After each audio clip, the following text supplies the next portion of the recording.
உங்கள் favourite TV ஷோக்களை இனி miss பண்ண தேவையில்லை. ZEE5 இல் முற்றிலும் இலவசமாக காணுங்கள். இங்கேயும் எப்பொழுதும். பிரசாதம் எடுத்துக்கோங்க சார். அப்பா பேர்ல அர்ச்சனை பண்ணிட்டு வந்தேன். ஓ சந்தோஷம்.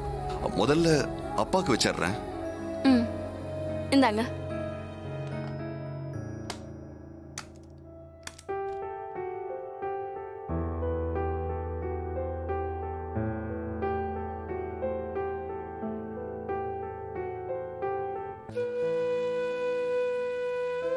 சார் நீங்க ஒன்றும் ஃபீல் பண்ணாதீங்க சார். ரொம்ப சீக்கிரத்துல உங்க அப்பா கண் முழிச்சு பேச ஆரம்பிச்சிருவாரு.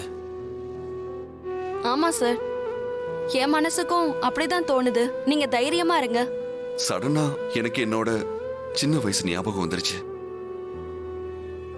சின்ன வயசுல அப்பா என்னையும் என் அம்மாவையும் எல்லா கோயிலுக்கும் கூட்டிட்டு போவாரு.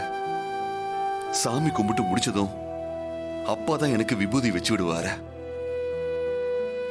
அன்னைக்கு சின்ன பையனா இருந்தனா எப்படி அப்பா முன்னாடி நெத்திய காட்டி நின்னனோ அதே மாதிரி இப்ப அப்பா ஒரு சின்ன பையன் மாதிரி என் முன்னாடி நெத்திய காட்டிக்கிட்டு படுத்திருக்காரு. இந்த நிலைமை அப்பாவுக்கு வந்திருக்கவே கூடாது. என்னோட 10வது வயசுல என் அம்மா தவறி போனதுக்கு அப்புறம் அப்பாவுக்கு அப்பாவா அம்மாவுக்கு அம்மாவா இருந்து என்ன பாத்துக்கிட்டாரு. இன்னைக்கு ஒரு குழந்தை மாதிரி படுத்துக்கிட்டு இருக்காரு. எந்த அளவுக்கு நான் இப்ப இவரை தாங்கி தாங்கி பாத்துக்கணும். ஆனா அந்த பாக்கியம் எனக்கு கிடைக்கல. ஏன் சார் அப்படி சொல்றீங்க? நீங்க என்ன சார் குறை வச்சீங்க? குண்டடிப்பட்ட உங்க அப்பாவை காப்பாத்தி ஹாஸ்பிட்டலுக்கு கூட்டு போய் ஆபரேஷன் பண்ணி கூட்டு வந்திருக்கீங்க சார். வந்தது மட்டும் இல்லாம அவரை கூட இருந்து பாத்துக்கிறதுக்கு ஒரு ஹோம் நர்ஸும் போட்டிருக்கீங்க. இதுக்கு மேல வேற யார் சார் பண்ணுவா? என் அப்பாவுக்கு இதையெல்லாம் நான் என் பக்கத்துல வச்சுக்கிட்டு செஞ்சிருக்கணும். எங்க வீட்டுல தங்க வச்சு பார்த்து பார்த்து கவனிச்சிருக்கணும். துரதிர்ஷ்டவசமா அப்பாவை அவர் சம்பாரிச்சு கட்டின வீட்டுல வச்சு என்னால பாத்துக்க முடியல.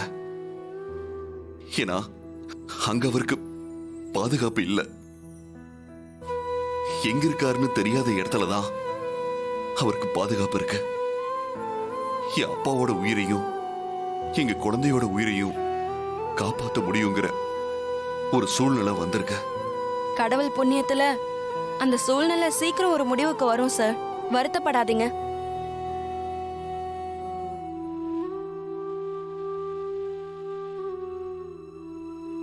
ஐயோ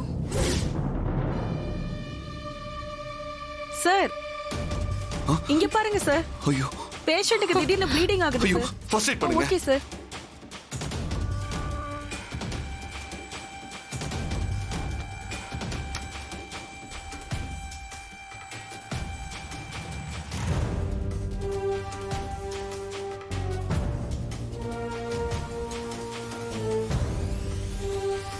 சார், இவ்வளவு ரத்தம் வரக்கூடாது சார். ஏதோ தப்பா இருக்கு சார். உடனே ஹாஸ்பிடல் அட்மிட் பண்ணணும் சார். சரி. ZEE5 ஆப்பை டவுன்லோட் செய்து அனைத்து எபிசோடுகளையும் இலவசமாக பாருங்க.